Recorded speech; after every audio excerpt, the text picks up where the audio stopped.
Bonjour à tous, bonjour à toutes, bienvenue dans ce nouvel épisode Au Coin. Et aujourd'hui au Coin, je suis Gauthier, votre présentateur, et je suis accompagné de Charlotte.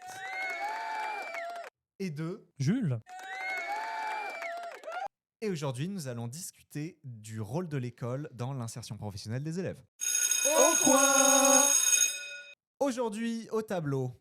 Le 7 avril 2025, interrogée sur les enjeux liés à l'orientation des élèves dans le cadre du logiciel Parcoursup, Elisabeth Borne, ministre de l'Éducation nationale, de l'enseignement supérieur et de la recherche, a déclaré que, je cite, « Il faut se préparer très jeune, enfin dès le départ, presque depuis la maternelle, à réfléchir à la façon dont on se projette dans une formation et dans un métier demain. » En dépit d'un démenti ultérieur, cette assertion a eu le mérite de poser la question de l'équilibre dans l'enseignement primaire et secondaire entre les connaissances relatives à la culture générale ou à l'éducation à la citoyenneté et la préparation de l'insertion dans la vie professionnelle. L'article 121-1 du Code de l'éducation stipule en effet que, je cite, « Les écoles, les collèges, les lycées et les établissements d'enseignement supérieur, bon, je fais un petit écart sur le texte, dispensent une formation adaptée dans ses contenus et ses méthodes aux évolutions économiques, sociales et culturelles du pays et de son environnement européen et international, sans distinction particulière. » L'article L121-4 du même Code de l'éducation ajoute que, je cite, « Les enseignements scolaires et universitaires ont pour objet de préparer à une qualification et de concourir à son perfectionnement et à son adaptation au cours de la vie professionnelle. »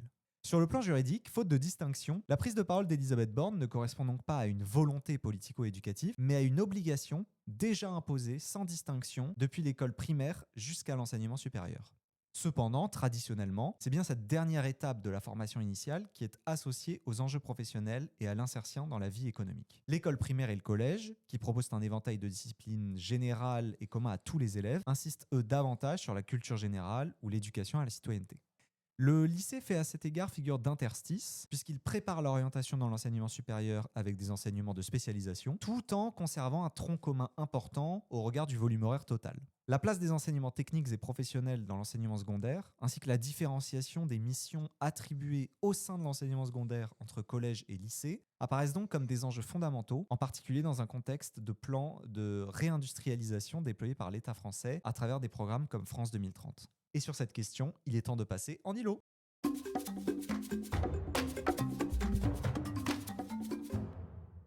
Donc sur cette mission déjà du collège, du lycée, la différence entre les deux, leur rôle dans l'insertion professionnelle, Charlotte, qu'est-ce que tu en penses ? Tout d'abord, je tiens à souligner que l'Éducation nationale a amené 4 parcours qui sont présents maintenant pour les élèves. On a le parcours Avenir, le parcours d'éducation artistique et culturelle, le parcours éducatif de santé et le parcours citoyen. Ce qui montre du coup qu'il y a bien des enjeux à former les élèves autour d'une culture générale, mais aussi de les amener à s'insérer dans le monde professionnel et devenir de futurs citoyens. Parce qu'effectivement, pour le parcours citoyen, ça répond davantage à ce qu'on disait sur les connaissances générales, la culture, mais pour ce que tu as mentionné avant, ça peut faire partie d'orientation professionnelle. Jules, les collèges, les lycées ? Dans les collèges et les lycées, l'insertion professionnelle, évidemment, ça a un impact réel et on a un rôle à jouer au collège et au lycée pour l'insertion professionnelle de nos jeunes. C'est important. Vous avez notamment en troisième, des fois avec la troisième alternance, qui peut être mise en place dans certains collèges. Vous avez notamment la professionnalisation, vu que beaucoup d'enfants vont passer du collège directement au lycée professionnel, où ils vont apprendre un métier, et tandis que d'autres iront dans un lycée général, où ils apprendront encore à s'orienter pour faire des études supérieures, où ils feront une licence, un master, peut-être un doctorat pour certains, pour les plus chanceux et les plus courageux. Je ne sais pas comment il faut l'interpréter. Chanceux, peut-être pas. Courageux, sûrement. Chanceux parce qu'il faut quand même avoir de quoi financer ses études quand même. Disons les plus méritants. Les plus méritants. Après, il y a un cas de figure différent pour chacun. Ça, même si la pas de vérité sociologie générale. nous dit aussi les plus chanceux, mais bon.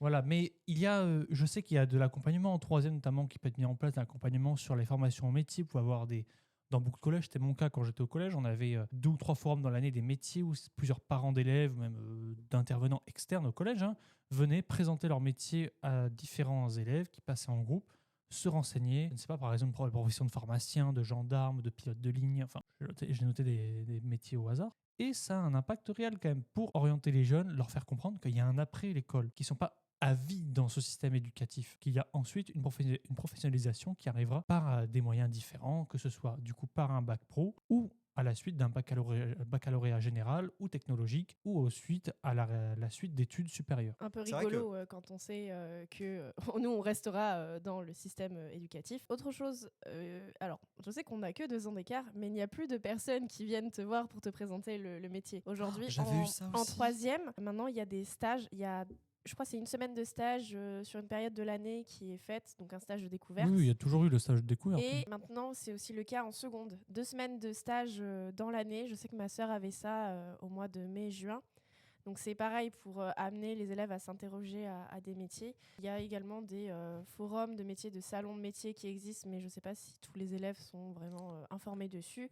Mais en tout cas, l'éducation nationale a pris la décision de mettre un stage obligatoire également en classe de seconde. Alors, à ce sujet-là, bon, il y a beaucoup de choses dans ce que vous avez abordé. Effectivement, par rapport au stage, est-ce que vous avez déjà eu la chance de corriger des rapports de stage de 3e? Alors non. Alors je fais juste une aparté, c'est que moi j'avais déjà fait un stage en seconde avant que ça arrive, cette réforme. Ouais, en fait, on devrait commencer par là. Vous avez fait des stages. Est-ce que ces stages vous ont apporté des clés de lecture décisives vis-à-vis de votre orientation Alors, pas sur professionnelle? mon orientation en tant que PM, mais j'ai fait des stages totalement opposés. Je sais qu'en 3e, j'ai fait un temps qu'agent de sécurité à Carrefour, très opposé. Et le second, je l'avais fait dans l'informatique. la Leclerc, réparation. Auchan, comme ça on est, Voilà, on est compatible avec une diffusion et à vous grande avez, échelle. vous avez tous les biais, toutes les différentes enseignes. Et ensuite, du coup, il y avait eu, j'avais fait un stage dans un magasin d'informatique. J'étais très fan d'informatique à l'époque. Voilà. Je me cache pas. De toute façon, quand on choisit son stage en seconde, généralement, c'est quelque chose qui nous intéresse. On va pas choisir par dépit.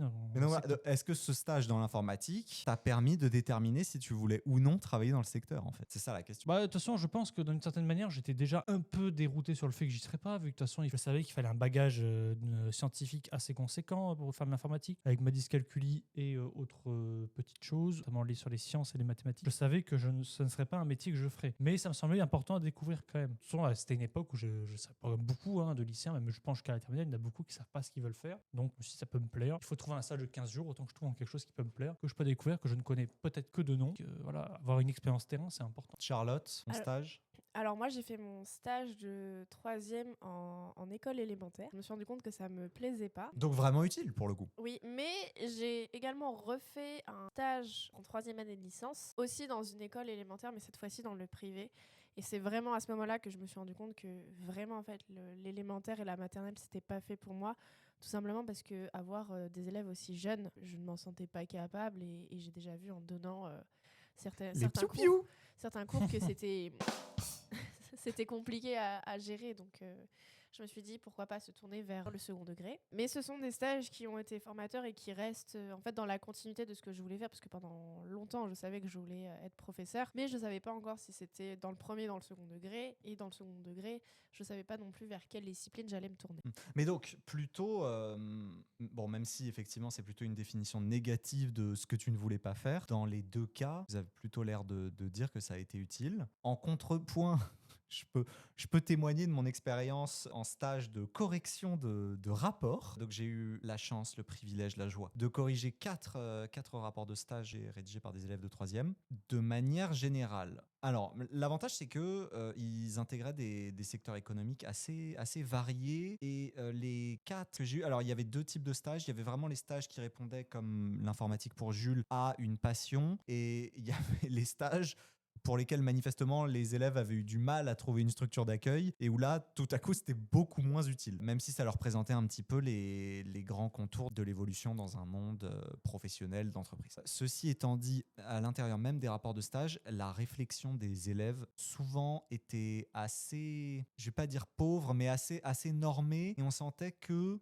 même s'ils n'avaient pas retiré systématiquement de ces stages de grandes leçons sur leur future orientation professionnelle, ils se sentaient obligés, dans le cadre de la notation qui allait arriver, de souligner les formidables atouts et les avantages des stages.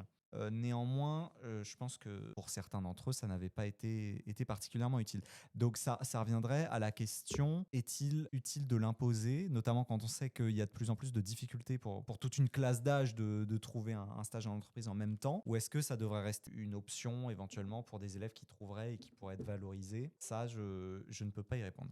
Jules a également abordé un autre point en nous parlant des lycées professionnels. Donc d'une forme d'éducation pour des élèves qui souhaiteraient intégrer plus rapidement l'insertion professionnelle. De ce point de vue-là, je voulais vous soumettre une comparaison internationale avec l'Allemagne, où en fait le tronc, disons, commun, l'équivalent de notre tronc commun, en Allemagne s'arrête dès la fin de la Grundschule, qui est donc un équivalent de l'école primaire qui s'arrête vers le CM1. Et ensuite, les élèves sont répartis selon leurs compétences, leurs connaissances, leur notation générale, entre la Hauptschule, qui dure 5 ans et qui aboutit à des années en alternance, la Realschule, qui est l'équivalent du collège puis du lycée professionnel et qui dure 6 ans, et le Gymnasium, qui est la voie générale, disons, et qui, elle, dure 8 à 9 ans pour aboutir à l'Abitur, qui est l'équivalent de notre baccalauréat.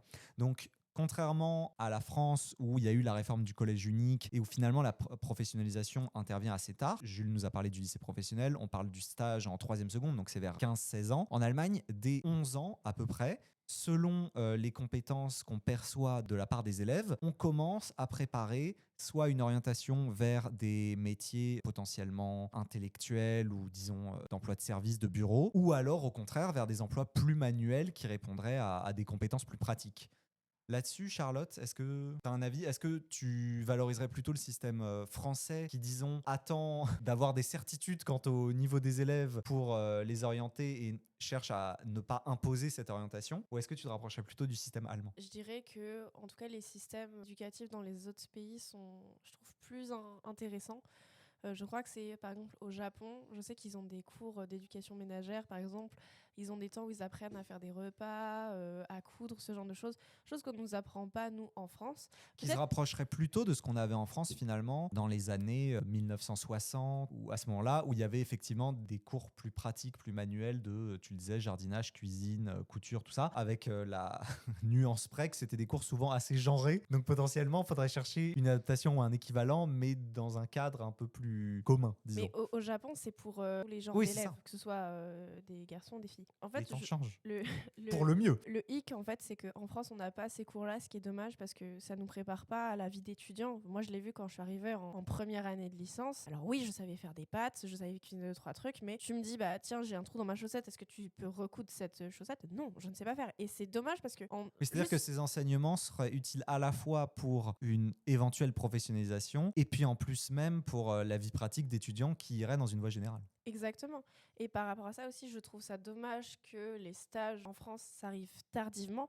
Bon, de toute façon, l'orientation, c'est une question qu'on se pose régulièrement. Je sais qu'il y en a qui trouvent leur voie très tôt et d'autres c'est tard. Mais le souci derrière, c'est qu'en France, tout passe par les notes. Si on regarde Parcoursup, pour accéder, par exemple, si on veut faire médecine, il faut déjà avoir les bonnes spécialités. Donc si on choisit pas les bonnes spé, mais qu'on se rend compte en terminale de ce qu'on veut faire, c'est déjà un problème. Ensuite, derrière, il faut avoir des bonnes notes, il faut faire une bonne lettre de recommandation, faut aller, on espère tomber là où on a fait nos vœux, ça. Enfin, c'est plein de paramètres qui sont, à mon avis, très mal fichus, dans le sens où on dit aux élèves qu'il faut qu'ils trouvent ce qu'ils veulent faire, où est-ce qu'ils veulent s'orienter, mais derrière, on leur dit aussi qu'il faut avoir des bonnes notes, sinon c'est pas possible. Bon, après, ça paraît logique d'exceller dans certaines compétences quand on veut faire un certain métier, mais de l'autre, en fait, tout va être régi par les notes et peut-être qu'un élève, si on parle de différenciation, peut-être qu'un élève, lui, aura plus de mal avec le contexte scolaire, mais que si on lui parle d'un sujet, peut-être dans un autre cadre, en fait, il sera plus réceptif, il aura des choses à dire aussi. Et donc derrière, je trouve que le système éducatif français doit faire des améliorations dans ce qu'il propose, en tout cas pour les générations futures, puisque nous, on est déjà en master et on est déjà passé par là. Ah bah effectivement, de toute façon, les réformes ne portent que pour ceux qui leur succèdent.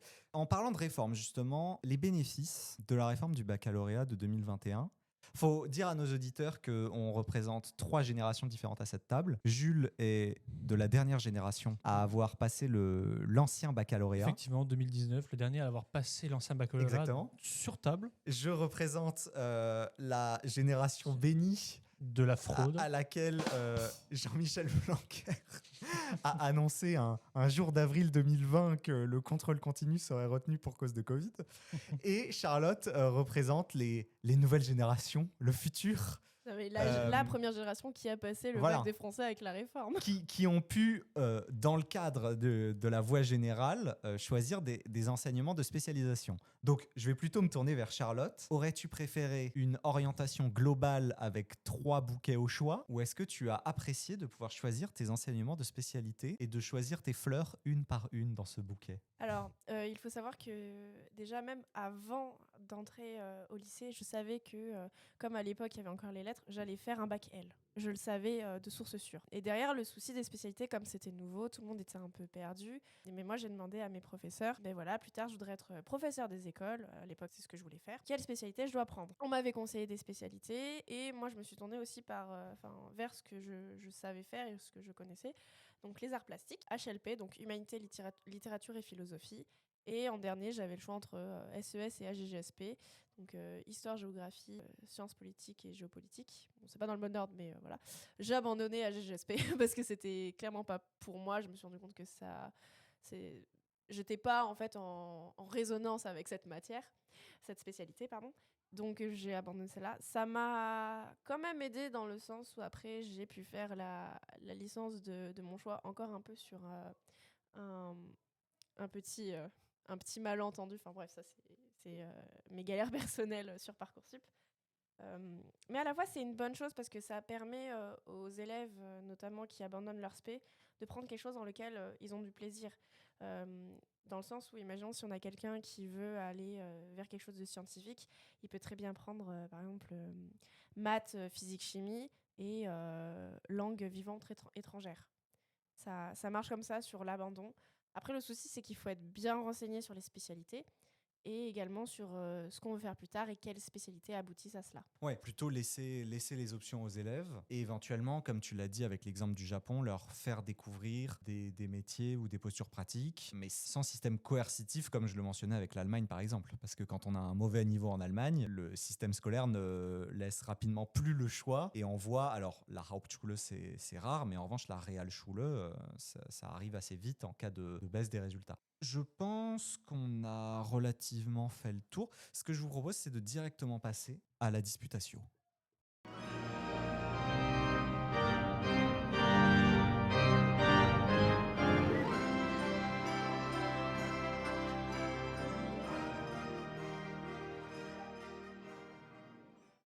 Et donc, je reprends, comme à chaque disputation, un extrait de l'encyclique Divini Ilius Magistri, signé par le pape Pie XI le 31 décembre 1929, encyclique sur l'éducation chrétienne de la jeunesse.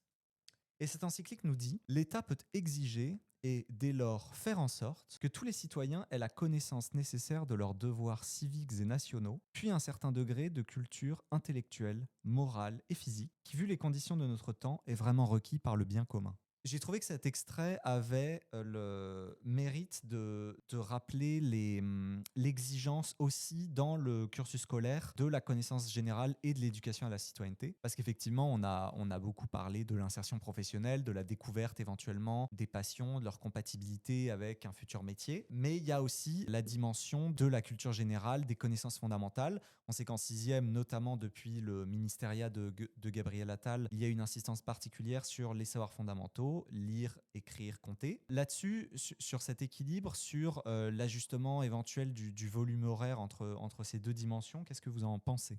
J'en pense que c'est quelque chose d'important pour le suivi de nos jeunes. Pour remonter le niveau aussi, ça reste quelque chose d'important et de permettre ainsi à cette génération d'évoluer d'elle-même. Permet aussi de s'extirper, on pourra revenir aussi tout à l'heure à ce que nous parlions dans le podcast précédent par rapport à l'intelligence artificielle. Il y a tout un travail à faire de réforme autour de l'enseignement autour de nos élèves et ça concorde parfaitement. Oui, quand tu dis laisser la génération faire ses choix, effectivement, ça revient à rappeler que les connaissances, disons, fondamentales, théoriques, ça participe aussi de l'affirmation d'un citoyen émancipé par les savoirs et qui peut exercer ses devoirs dans le cadre de la société.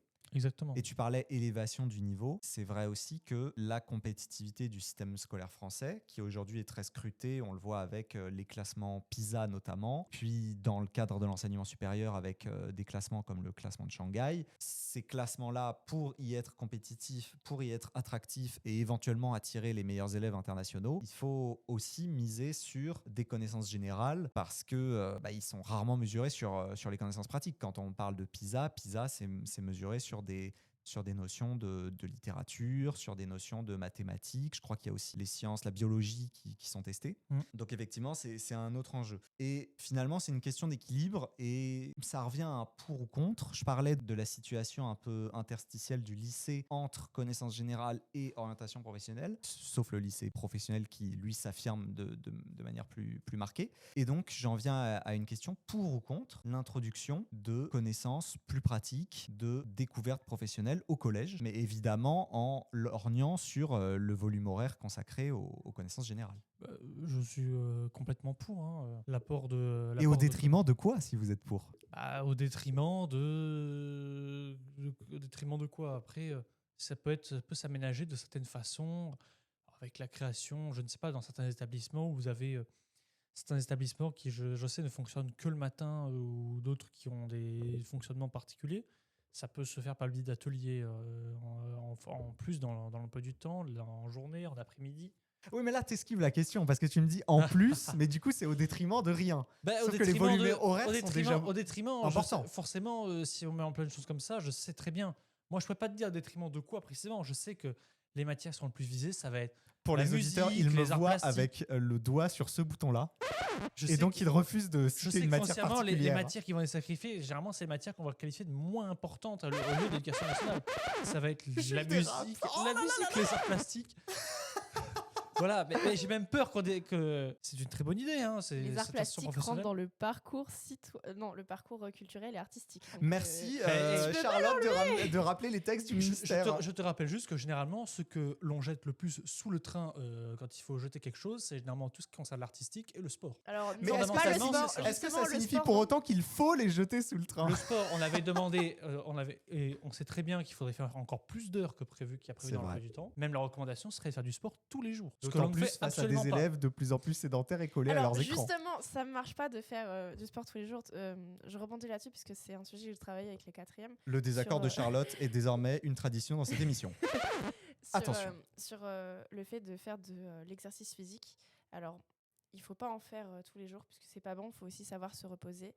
Cependant, faire des tâches quotidiennes comme par exemple monter des escaliers, aller faire des courses, se déplacer à pied pour aller à son école, ce genre de choses, ça rentre dans l'exercice physique qu'on fait quotidiennement. Donc, alors en effet, il faut avoir une pratique sportive régulière. Le mieux, c'est au moins 2 à 3 fois par jour. Mais derrière, c'est aussi, c'est en complément de toutes ces petites actions quotidiennes qu'on fait.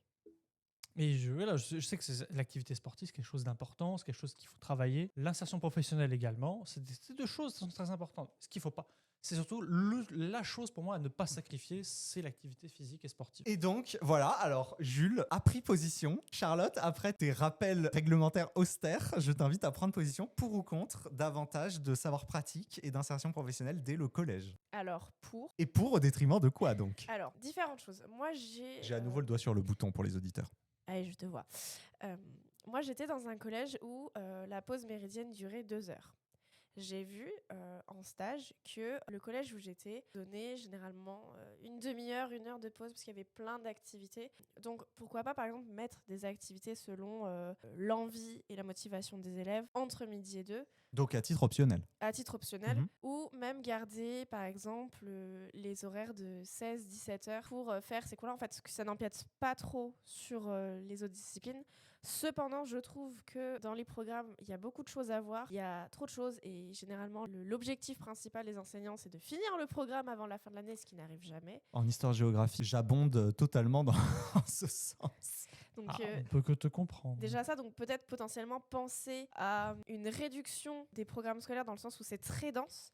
Donc il faudrait peut-être en fait garder des points stratégiques sur lesquels on veut vraiment emmener les élèves et ceux qui ne sont pas développés, forcément les mettre sur les années d'après ou faire des rappels. Enfin, trouver une autre manière de donner des programmes qui sont réalisables sur une année scolaire. Également, je crois que c'est au Royaume-Uni où les élèves ont cours le matin et l'après-midi se consacrent à des activités physiques et sportives ou à d'autres activités qui peuvent être artistiques, culturelles. Je trouve que c'est un bon mode de fonctionnement, tout simplement parce que en tant qu'élève, je trouve que l'être humain n'est pas fait pour rester des heures et des heures assis sur une chaise à ne rien faire. Déjà, parce que pour la sédentarité, on bouge beaucoup moins.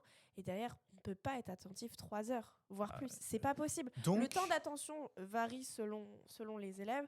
Donc pour moi, il faudrait repenser les programmes et les emplois du temps pour avoir à la fois les disciplines présentes, donc maths, français, tronc commun et le reste, mais également des cours d'activité manuelle, de pratique, pour également amener la créativité des élèves, mais aussi leur construire, on va dire, un bagage pour la vie de futurs citoyens. donc Jules pour, mais plutôt avec un caractère coercitif et au détriment de matières artistiques. Non, j'ai pas. Charlotte pour, mais plutôt avec un caractère optionnel et au détriment des connaissances générales. Je n'ai pas dit que je retirais les matières artistiques. Même moi, j'ai fait des Non, études j'ai pas dit artistiques. retirer, mais J'ai dit que je suis persuadé qu'ils vont, s'ils font ça, ils vont retirer. C'est ce qu'ils vont sacrifier en premier. très bien. Pour moi, je sens que ce qu'ils vont sacrifier en premier, ce qu'ils vont jeter sous le pont, ça va être tout ce qui concerne les matières artistiques et l'éducation physique et sportive. Eh bien justement non, puisque quand on voit que les heures de technologie en 6e sont supprimées pour donner des heures de maths et de français, on voit que oui, les maths et le français sont privilégiés, mais que même les sciences en fait passent un peu sous la trappe. Oui, mais je Eh pense bien- que quand même les sciences, ça passera toujours avant pour eux. Ce qui est d'ailleurs, c'est pas ce qui est normal aussi. Je pense que ça dépend de qui et De toute façon, dans la société, tout ce qui concerne l'art, l'art est généralement c'est important, mais ça passe quand même au second plan par rapport à beaucoup de choses quand même. Ça dépendra qui aura été convaincu par Jules et qui aura été convaincu par Charlotte. Et sur ces belles paroles, eh bien, je vais remercier vous, chers auditeurs, de nous avoir suivis. Et puis, je vais conclure ce podcast,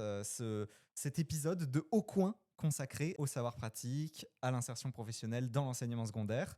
Nous retrouverons pour un prochain épisode. À très bientôt. Au Coin!